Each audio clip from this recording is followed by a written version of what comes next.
Come join us for a Nats Chat hangout at Walters just before the All-Star break Wednesday, July 8th, before the Nationals host the Astros. Come chat about Foster Griffin, Curtis Mead, PJ Poulin, and wish Jeremy, the owner of Walters, a happy birthday. Walters is located just across the street from the ballpark. Pitch on the way. Called strike 3 over the outside corner. And now there are words between Cavalli and Contreras, and the benches are going to empty. So apparently Cavalli was pumped up, happy that he struck him out looking. And whatever he yelled, Contreras didn't like it. He threw his helmet at Cavalli. And now he's being pushed back and held back by his teammates. He is a wild man right now. And now Mikolas is getting into it with somebody from the Red Sox bench. Wow. Mikolas' former teammates with Contreras in St. Louis. And Keibert Ruiz is trying to get in Contreras' face to calm him down. Yes. Ruiz is trying to be the peacemaker here to his fellow countrymen. Perhaps Cavalli was upset about Contreras' bat flip last night, and Contreras took exception to something Cavalli did, but you cannot throw your batting helmet. Remember when Bryce Harper charged Hunter Strickland and he threw the helmet in the direction of Strickland, didn't throw it at him. Contreras just threw it at him. Yeah, I think Chaparro was the guy trying to get to Contreras. So Contreras can be on a streak here, being ejected 2 days in a row. And this one will be a suspension for throwing the helmet. There's no doubt about that. Ran back in for the left side. 3 balls, 2 strikes. The kick and the pitch. It is in there. Strike 3 called with a knuckle curve. And the side retired. Cade Cavalli with his 13th strikeout of the night. The end of 7 in Boston. Our score, the Nationals 4, the Red Sox 1. Long set, the 2-1 to Wood. Swinging a line drive hammer to right center field. That's going to be down for a hit. Raffaella cannot cut it off. It goes all the way to the wall. Ruiz scores. Wood into second with an RBI double. It's 8-1 Nationals. And welcome to Nats Chat. I'm Al Galdi, host of the Al Galdi podcast. I'm joined by Washington Nationals insider Mark Zuckerman of NatsJournal.com. He's at Fenway Park. There on Tuesday night was the pitching of Cade Cavalli, and there on Tuesday night was the incident involving Cade Cavalli. Do not let the latter distract from the former. In fact, the latter enhanced the former. Nats starting pitcher Cade Cavalli. He on Tuesday night had perhaps the best outing of his MLB career, and the outing included a benches and bullpens clearing incident. Good to have you with us. The Nats won an 8-1 win at the Boston Red Sox on Tuesday night in Game 2 of a 3-game series. The Nats in MLB's 2026 regular season now are back above 500, 44-43. The run differential now at +9. The Red Sox are down to 10 games below 500, 37-47. They do have a positive run differential, +1, but the Red Sox's 5-game winning streak now is over. This installment of Nats Chat brought to us by Mason Kalfas. He is the top legal recruiter in Washington, D.C. Mason and his team at Zenith Legal specialize in placing partners, associates, and senior government lawyers at elite firms across Washington, D.C. and the country. You can reach Mason at 202-486-3535. More great offense for the Nats in this game, including a home run by C.J. Abrams in a big game for James Wood. You can always email us, natschatpodcast@gmail.com. We got this email from Grady Shook on Tuesday night. Writes Grady, I remember back in 2022, before Cade Cavalli debuted, Mark and Al talked about how it felt like the Nats needed to hit on Cavalli. Well, it has taken longer than anyone would have hoped, but I think that he has shown enough to prove that the Nats did hit on him. Thank you for the email, Grady. The Nats took Cavalli with the number 22 overall pick in the 2020 MLB first-year player draft out of the University of Oklahoma. If Cade Cavalli for the Nats becomes the ace who he was drafted to be, we may well look back on Tuesday night as a key moment. Mark, an unforgettable night for Cade Cavalli. In many ways, Al, I agree with you. Look, this was the night of his life from a pitching standpoint. By far his best start as a big leaguer. Honestly, when we go and look at this across the annals of Nationals history, it's going to rank right up there with some of the best starts ever. 1 hit, 1 unearned run, 0 walks, 13 strikeouts, and he did all that on only 100 pitches, which is not easy to do. to do that in 7 innings, and I understand that Max Scherzer and Steven Strasburg occasionally went further in a game than 7 innings. But at this stage of his career, to do that and have all the emotions that were tied up in the middle of this game with that, it's a phenomenal performance and one that does elevate him to a new category. And, it was ironic. Blake Butera, after Cavalli's last start against the Phillies, described that one as, that's what a number 1 does. Well, this one went even a step beyond that. This was a true ace performance. I don't care who you are, who you're facing. That was as good as it gets. And it's just unfortunate that it's also going to be remembered for what happened in the 4th inning. And yes, Cavalli is part of what made that whole situation escalate, as is Willson Contreras and the way he responded to it. He struck me out on a good pitch. I was walking back to the dugout, and then he did what he did, and the rest was history. It's obviously an important thing to talk about, what happened, what led to it, the aftermath of it all. But deep down, this should be remembered as the night that Cade Cavalli stepped up and pitched the game of his life. And we will see where it goes from here.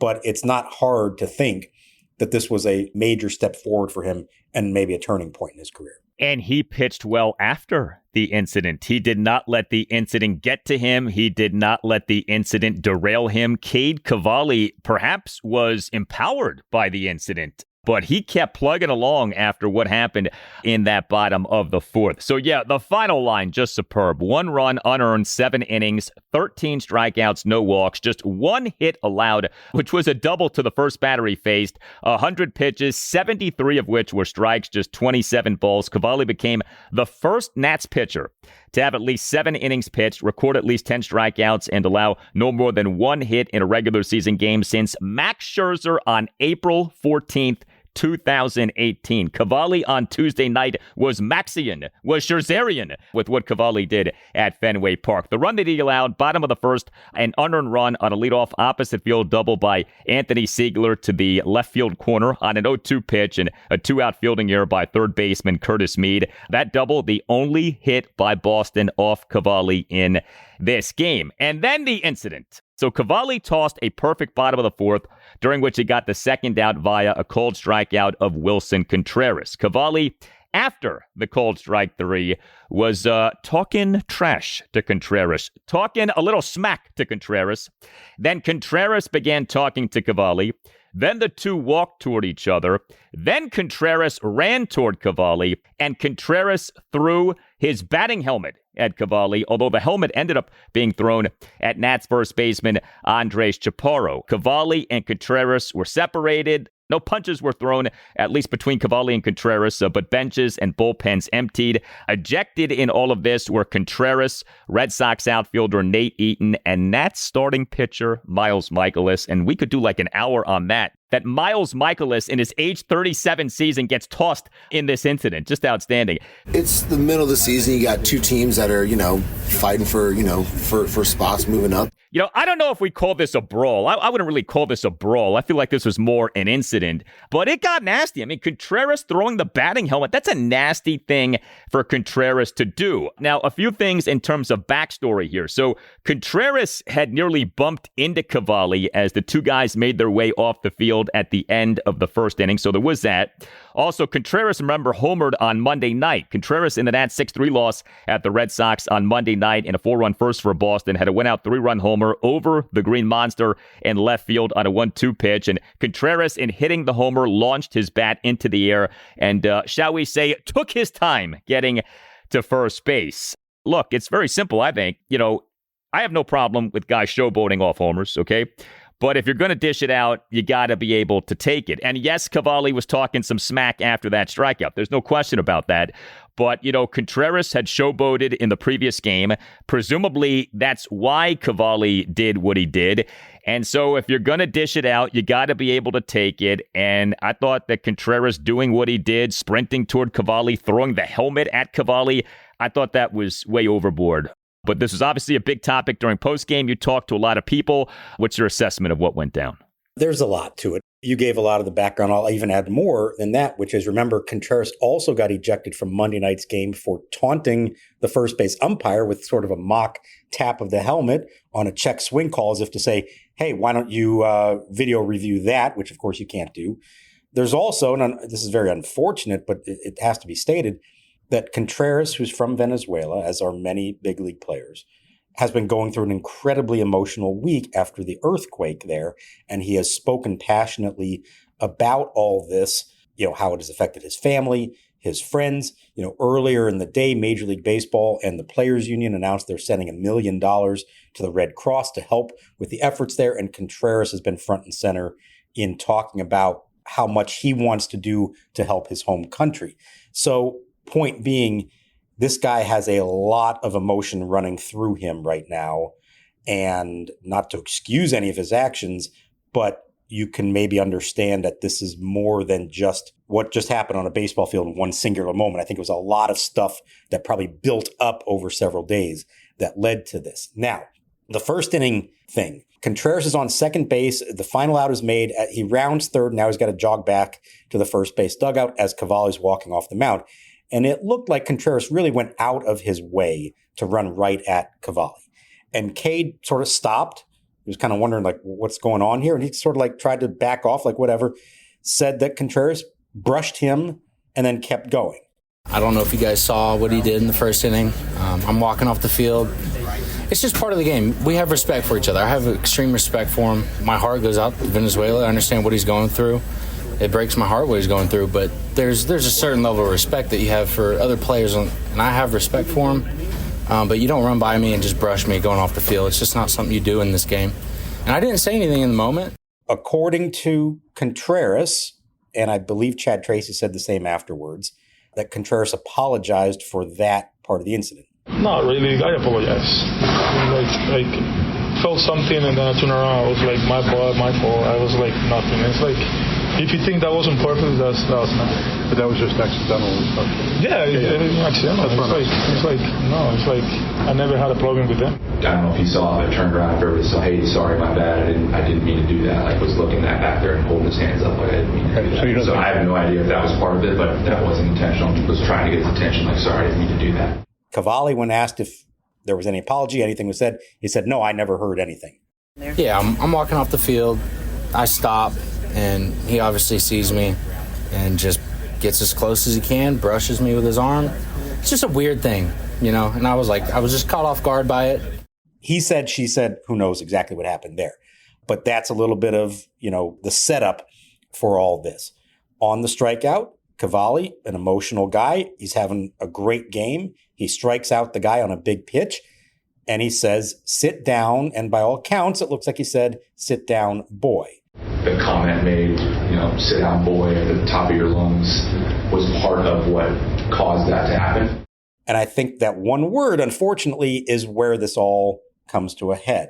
As Cavalli's describing it, when you say sit down, he says, like, that's something a lot of guys say in the heat of the moment, very competitive. He didn't feel like there's anything wrong with that. Part of the game, I'm competitive as well, so I just let him know, and we don't want that to happen, whatever happened. And in a lot of cases, there probably isn't. The question is, does adding the word boy to a player who's from Venezuela add a different element to all this? And while everybody was kind of dancing around that subject, I think it's pretty clear that the use of that word, whether there was any intent behind it or not, is really what set Contreras off and started everything else that happened after it. Now, whatever Cavalli said, does that justify what Contreras' reaction was, especially the throwing of the helmet? No, of course not. And, that's why he was ejected from the game and is probably going to get suspended. The Red Sox argument and what Chad Tracy, their manager, and by the way, this is not the same Chad Tracy who used to play for the Nationals, completely different one, who's the interim manager now. His argument was essentially that because Cavalli said something that set the whole thing off, that he should have been ejected as well. Understood after everything that happened, the people that they chose that were going to leave the game, I just felt like the other pitcher should have been one of them too. That was my biggest complaint. The umpires disagreed. Tracy argued that got him ejected as well from the game. So a lot to unpack there. I think if you could go back and do it all over again, maybe Cavalli don't use that word, even if it was not intentional on his part and heat of the moment. But also Contreras, I get it. There's a lot going on in your life right now. I don't think charging the mound and throwing your helmet at a pitcher is ever justified. And that's what really set the whole thing off. Yeah, and he hit Chaparro, and then Chaparro got angry. His countryman, by the way, Chaparro, also from Venezuela. So you get these unintended consequences when you do something like that, to say nothing else of, I mean, if you're going to fight like a man, okay? Like, don't throw your batting helmet. I mean, that's something like a child would do. So, yeah, I think if we're being objective about this, look, the specific moment of the incident, Cavalli triggered that by talking to Contreras, okay? Like, you have to be honest about this. Whatever you want to make of the usage of the word boy, and this is going to become a thing now, we can all tell that. But whatever you make of that, like, Cavalli triggered this by saying what he said. But again, Contreras, by the way he behaved the previous game, and the way he has been overall as a player, has demonstrated that he's sort of up for that kind of thing. Like, you would think that if you are up for throwing your bat high in the air and taking your time to go to first base and even doing as Contreras did at the end of that first inning, then you're sort of up for the give and take of, hey, I do well, I celebrate, you do well on me, you're allowed to celebrate within reason, understandably so, within reason. And, if you're bothered by the usage of the word boy, then maybe you say, well, that exceeds reason. But I don't like it when you dish it out, but you can't take it. And, that's the aspect of this that I do find bothersome from a Nats perspective. Like, all Cavalli was doing to Contreras what Contreras did to the Nats the previous game. The Nats took zero issue with what Contreras did on Monday night. Contreras, though, took big time issue with what Cavalli did on Tuesday night. I've always found it fascinating and bizarre that in baseball, hitters are allowed to celebrate a big moment, but pitchers aren't. I feel like so often things happen when a pitcher gets emotional after a big strikeout or getting out of a jam, and the other team takes offense to that in a way that it doesn't always happen when a hitter does something big and celebrates that moment.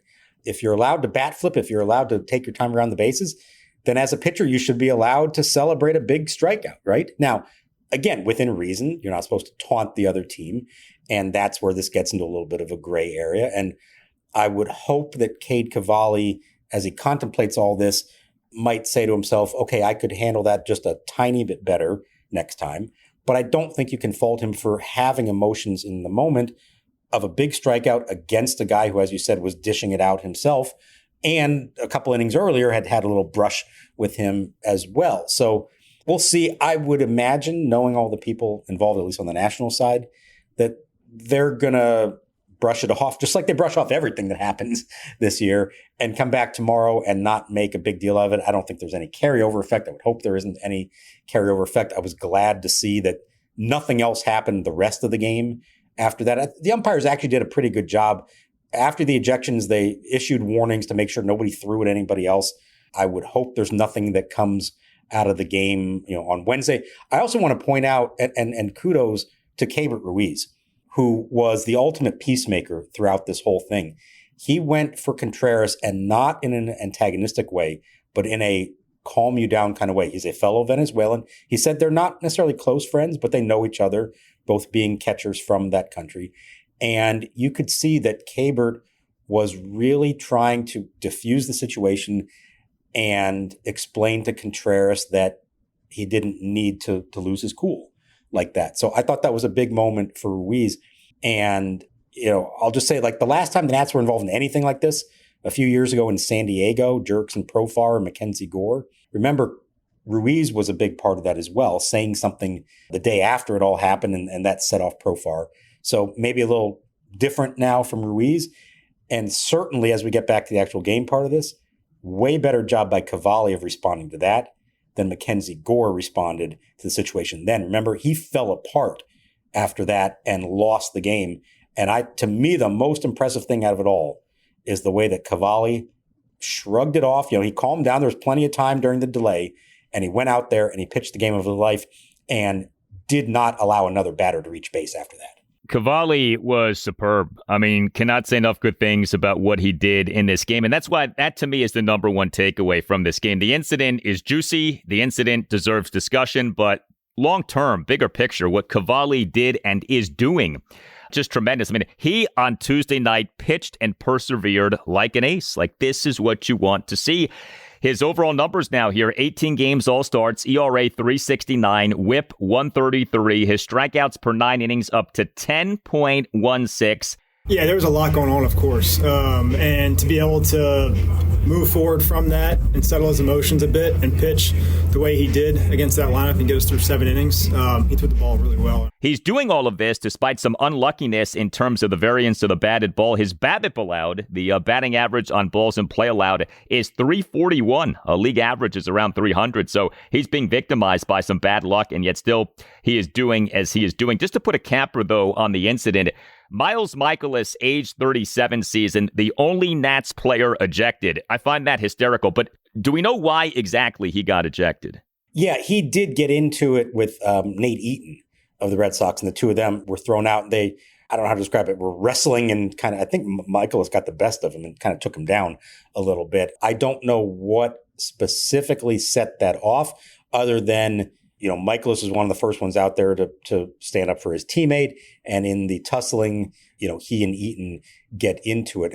Mikolas, and this is probably befitting of the wily veteran, as he talked to us afterwards, kind of seemed to take delight in all of it. I think he sort of enjoyed being a part of that. Yeah, you know, I mean, you know, guys are going to chirp at each other, and, you know, guys are going to, sometimes you can chirp at a guy and he goes back to the dugout, and sometimes it turns into more of a confrontation. And felt like, you know, nobody got hurt. You don't want anything really bad to come out of it, but sometimes they all need to let off some steam in those moments. And I got the sense that he really didn't mind anything about what happened in that situation, that he kind of enjoyed it. And look, it's probably helps that the team played so well after that and won the game. If they lose this game, it might be a very different feeling inside that clubhouse. Yeah, but, you know, this is the kind of thing that can galvanize a team and bring guys closer together. And hopefully that's what this ends up doing here. Yeah, that was wild what happened, but that was outstanding what Cade Cavalli did in this game, especially after that incident went down. Hey, are you a law firm partner or associate looking to transition to a new firm because of compensation, or your firm recently committed to $100 million in pro bono work that you disagree with? Or maybe your firm is employing people like Willson Contreras, while your competitor firms are using torpedo bats and smoking the competition. If this sounds like you should explore the lateral market and give Mason Kalfas a call. Mason is the top legal recruiter in the Washington, D.C. area. He has been a Nats Chat podcast advertiser since the beginning of our show. Mason will work with you to create a marketing and business plan to pitch to new firms and dramatically increase your compensation and or day-to-day happiness in your new job. Mason has placed partners and associates in just about every large law firm in D.C. and New York, and he can provide plenty of testimonials from candidates he has placed on the outstanding service that they received. You need a strong advocate in your corner to find the best law firm out there for your future career. Call Mason Kalfas today, 202-486-3535. Imagine buying your kid a toy only to find the batteries aren't included, or buying furniture but missing the tools to build it. Frustrating, right? Now imagine the exact same feeling, but you're paying way more. That is what buying business software usually feels like. Fragmented, disconnected, and incredibly expensive. Odoo completely changes that. Odoo is a complete, fully integrated business suite where all your apps actually talk to each other. We're talking automated lead routing for your sales team, seamless AI integration, and intuitive point-and-click website builder. It's everything your business needs to scale, saving you time, headaches, and money. Stop piecing your software together. Go to odoo.com. That's odoo.com to learn more. Right now, the matter at hand is Coulombe against Wood. 2 on, 1 out, 1-0 Boston, 5th inning. Here's the set, and the lefty deals. Swing a line drive. It's past the second baseman Siegler out into right field. Lyle racing around third, coming home. The throw toward third is cut off. Now the throw there, and Ruiz is out, going in standing, and it's not even close. Nationals tie the game as Wood smashed it by the second baseman Siegler. It's a 1-1 game, but Ruiz is out for the second out of the inning, thrown out by a mile. So for the Nats in this 8-1 win at the Red Sox on Tuesday night, it wasn't just Cade Cavalli being great, but the offense being great. 8 runs, 12 hits, which were a home run, 3 doubles, and 8 singles, 5 walks, 5 for 13 with runners in scoring position. Now, the Nats did catch a break. The Red Sox starting pitcher Connolly early tossed 4 scoreless innings with 5 strikeouts, but he left the game early. He was pulled from the game due to left elbow discomfort. But still, the Nats offense in this game, really good. The home run was by C.J. Abrams. He was the Nats starting shortstop and number 4 batter, 1 for 5 with a solo homer. Abrams in the Nats 4-run 8th, a leadoff homer to right field to put the Nats up 5-1. So Abrams off going hitless over the weekend. So far, very good over the first 2 games of this series. James Wood, who of course had been slumping, he has looked good so far in this series. Wood on Tuesday night as the Nats starting DH and number 1 batter, 3 for 5 with an RBI double, an RBI single, and another single. Wood in the Nats 1-run 5th, a 1-out full count RBI single through the right side of the infield to tie the game at 1. Now, Keep It Ruiz did get thrown out and trying to advance from first to third. Got tagged out while running into third base standing up, but that RBI single by Wood, a game-best exit velocity of 109 miles per hour per StatCast, and Wood in the Nats 4-run 8th, 2-out RBI double to the right center field gap to put the Nats up 8-1, and that RBI double had an exit velocity of 107.1 miles per hour per StatCast. So the James Wood, who we know and love, back on full display. Your reigning National League Player of the Week, Luis Garcia Jr., he came off the bench to pinch hit and play first base, 1 for 3 with a 2-run double, another big hit for Garcia. He and the Nats 3-run 7th, a 2-out opposite field, 2-run double off the green monster in left field for a 4-1 Nats lead. We sung the praises of Cade Ruiz. He had a good game. He is the Nats starting catcher and number 9 batter, 2 for 3 with a 2-run double, an RBI single, and a walk. He in the 4-run 8th, a 2-out 2-run double to right field on a 1-2 pitch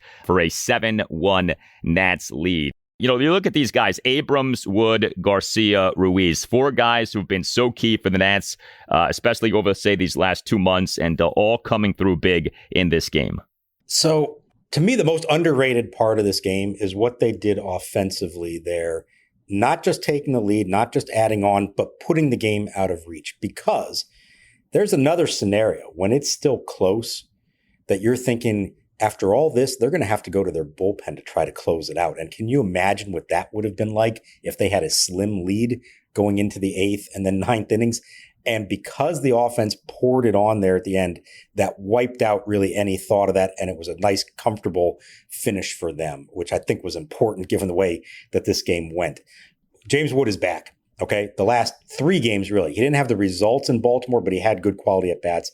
And then these first 2 games in Boston, he looks like his old self again. Great to see that he didn't let that thing, turn into a long-term slump. C.J. Abrams is still striking out and has some bad at bats, but he did crush that home run, had the big double the previous night. So he's hopefully getting back to where he needs to be. Ruiz continues to show that what he has done here is not a fluke, that he has turned a real corner. So important for him to do that. And Luis Garcia, who didn't start the game, because this is against another lefty, and Andres Chaparro was in the starting lineup and went 0 for 2 as the number 2 hitter. But you knew Garcia was going to come in at some point, and he comes in to face the righty and hits the key 2-run double off the green monster. And that gave him, to end the month of June, 27 RBI for the month.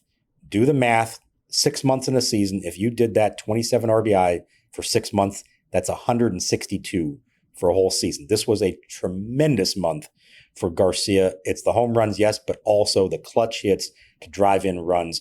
Just such an important development for him and for this team. Far be it from me to question anything with the Nationals' new process and this Nationals offense, each of which have been so good. But I do want to ask this. Andre Chaparro at the major league level in our 2026 regular season here, 56 plate appearances. His OPS is 543. I would love to know internally what the thought process is, what the justification is for Chaparro so frequently batting in that number 2 spot. Like, there must be a reason, okay? And I'm asking this not rhetorically, but like legitimately. I would love to know that reason. What is the thinking here? Because Chaparro clearly, from a performance standpoint, has done nothing to earn batting in that number 2 spot. So what are the Nats seeing here to continually put him in that spot when he does play?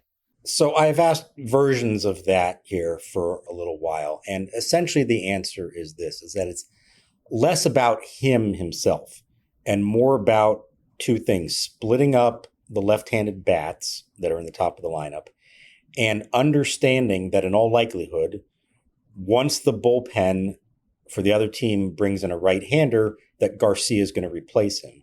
And that at that point, you want Garcia batting in those spots in between Wood and then Meade and Abrams, being right in the heart of all that. So if you start Chaparro further down the lineup, then maybe his spot comes up later. You don't maybe get Garcia until later in the game, and maybe you don't have that bunch of your best hitters together to try to rally. So I understand the logic there. I just wish they had a better option than Chaparro to do that. As everybody's been asking, why not Yo-Yo Morales, who's been tearing it up at AAA?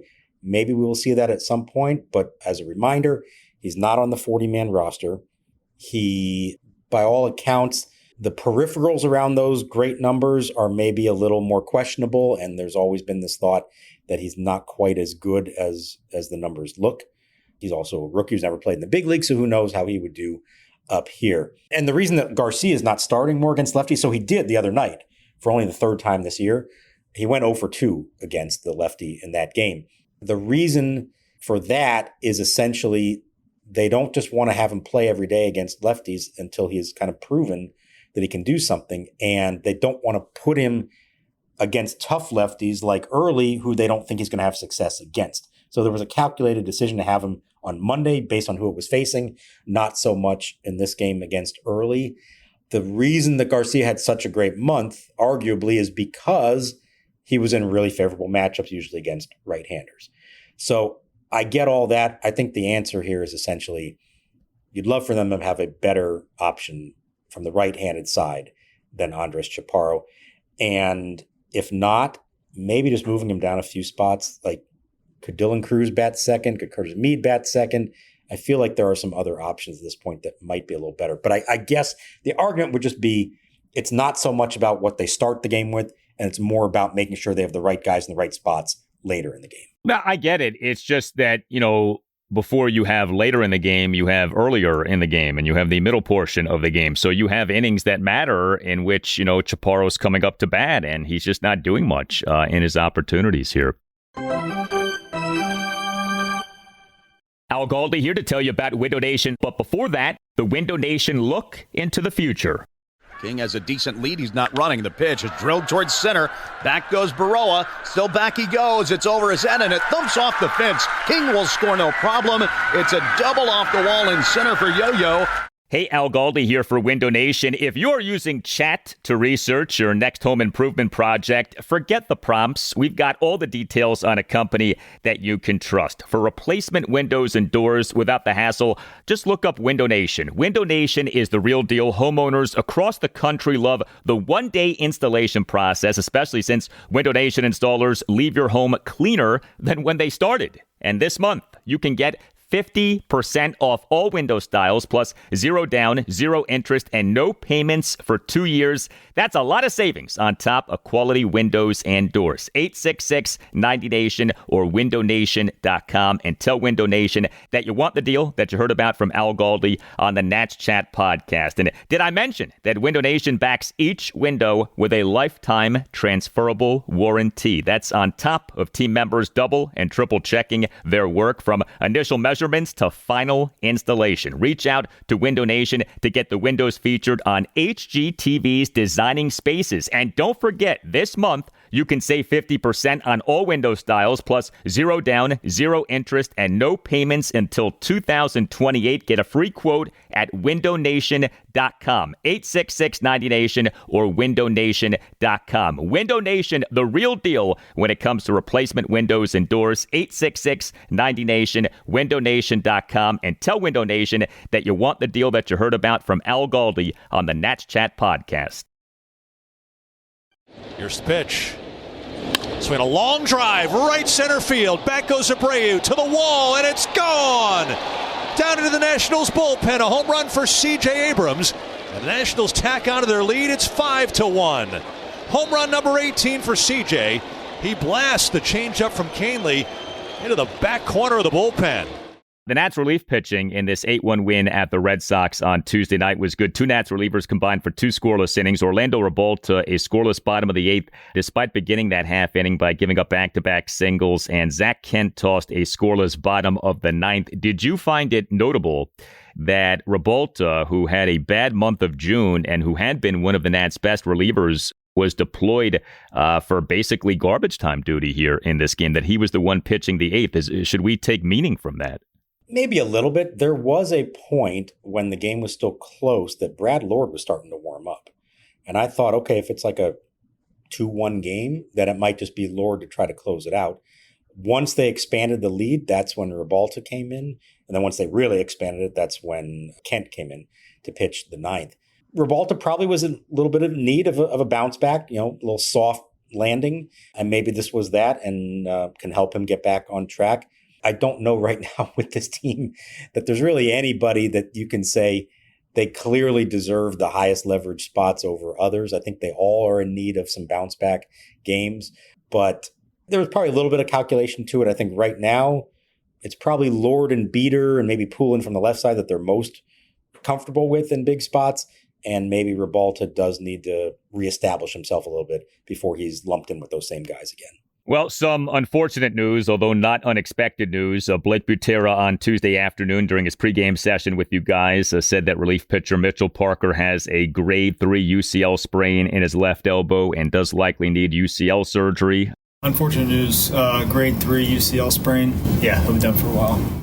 The Nats on Monday afternoon announced having put Parker on the 15-day injured list due to left elbow inflammation. We know he was not having a good season, but his season now appears to be done. And, we're late enough in this season now to where you wonder about his availability for next season. It's possible he's out for the rest of this season and all of next season, depending on how the recovery goes. Yeah, unfortunately, that is true given the timing of all this. He's likely to have Tommy John surgery. They're still going to talk to a few more people and make that final decision. But a grade 3 sprain, by the way, is a tear. It's a complete tear. So not a whole lot else that you could do at this point. He says it happened just on those last 2 pitches. He felt really good up to that point. Been trying to process it. Been just talking with a lot of people and trying to figure out the next steps to go from here. Says he was not dealing with elbow pain or any other kind of issue prior to that. Maybe he just went too hard and it snapped on him, which is incredibly unfortunate. The timing of it, yeah. Even in a best case scenario, 12 months, and as we've discussed with some of these other guys, it's getting to a point where you can't really count on 12 months happening. So you're probably looking at late next season in a best case scenario. And there's even a plausible scenario in which we wouldn't see him again until 2028. And it's a long way off. And who knows what the state of this team is going to be at that point and how Mitchell Parker may, if at all, fit into their plans. I understand the frustration that a lot of people had watching him pitch this year. It was not good. It was not pretty. I would just say that I didn't love the way that they utilized him. Putting a guy who had never been a reliever before, not just into a long relief role, but very often into high leverage spots. And having already seen him come up short several times in those spots, they often kept going back to him again. And it felt a little bit unfair to a guy who had never been that pitcher before and maybe shouldn't have been in that role without some prior experience, at least in the minor leagues. I'm not saying that's why he got hurt or anything like that, but I didn't love the way this all played out for Mitchell Parker. They have had a lack of legitimate bullpen options. This is a problem that goes back multiple years, and a guy like Parker gets victimized by that this year, not necessarily from a standpoint of that's what caused the injury, like you just said, but from a usage standpoint, from a role standpoint, he was put in a spot for which he clearly was ill-equipped. I mean, it just did not go well, point blank. Well, the Nats have a chance to conclude this series with a win and to wrap up what would be a 4-2 American League East road trip, right? 2 out of 3 games at the Orioles over the weekend, potentially can win 2 out of 3 games at the Red Sox. Game 3 for the Nats at Boston Wednesday afternoon at 1:35. The Nats have listed Andrew Alvarez as their probable starting pitcher for the game. And then the Nats do get their first off day in a couple of weeks. No game on Thursday, July 2nd. And then comes a lengthy homestand to conclude the pre-All-Star break portion of the season. The game on Wednesday afternoon actually is the Nats' last road game until the All-Star break. The Nats have 3 games against the Pittsburgh Pirates at Nationals Park this weekend, then a 3-game series against the Houston Astros next Monday through Wednesday, then a 3-game series against the New York Yankees at Nationals Park July 10th through the 12th. Would be lovely to close out this road trip with a win and go 4-2 over these 6 games at the O's and Red Sox. As much drama as there's been, as often as it's felt like a hopeless situation for one reason or another, they keep putting themselves in this position where they have a chance to win a series, especially a road series. And the nice thing from so far in this one is that Blake Butera has barely had to use his bullpen. And so I understand that they may not all be reliable, but he's going to have essentially whoever he wants for this game on Wednesday, knowing that Thursday is an off day as well. He can do whatever he wants, and I know he often pulls Ender Alvarez early. He has the arms to do that if he wants. On Wednesday, we could see Riley Cornelio. We could see Carson Palmquist. We could see Brad Lord for multiple innings. A lot of different ways he could go with this to try to match up as best as possible to win this game, give everybody a day off on Thursday, and then gear up for that last homestand. Oh, Butera is going to manage Wednesday afternoon like Game 7 of the World Series, okay? We know that Butera tends to do that anyway from a bullpen standpoint, but in this game, a chance to win the series. Off day on Thursday, bullpen is fresh. Alvarez is pitching. Like everything lines up for Butera to just go all in on treating this game like a playoff game. Hit us up on X at Nats_chat. You can find us on Blue Sky at Nats Chat Podcast. You can email us natschatpodcast@gmail.com. Check out our website, natschatpodcast.com, at which you can purchase a Nats Chat Podcast t-shirt. All Nationals radio highlights on Nats Chat are courtesy of 106.7 The Fan. For Mark Zuckerman, I'm Al Galdi. We thank you for listening, and we'll talk to you next time on the Nats Chat Podcast. This is interesting. The benches are going to empty here now as Ruiz and Profar getting into it. And we wondered if something might happen after Profar ran all over the field last night after his game-winning hit. And some thought maybe he taunted the Nationals dugout last night. And Ruiz getting right in his face. And Ruiz just spiked his catcher's mask as Trevor Williams is trying to hold him back. So they had a conversation, and Ruiz and Profar get very animated. And the bench is empty.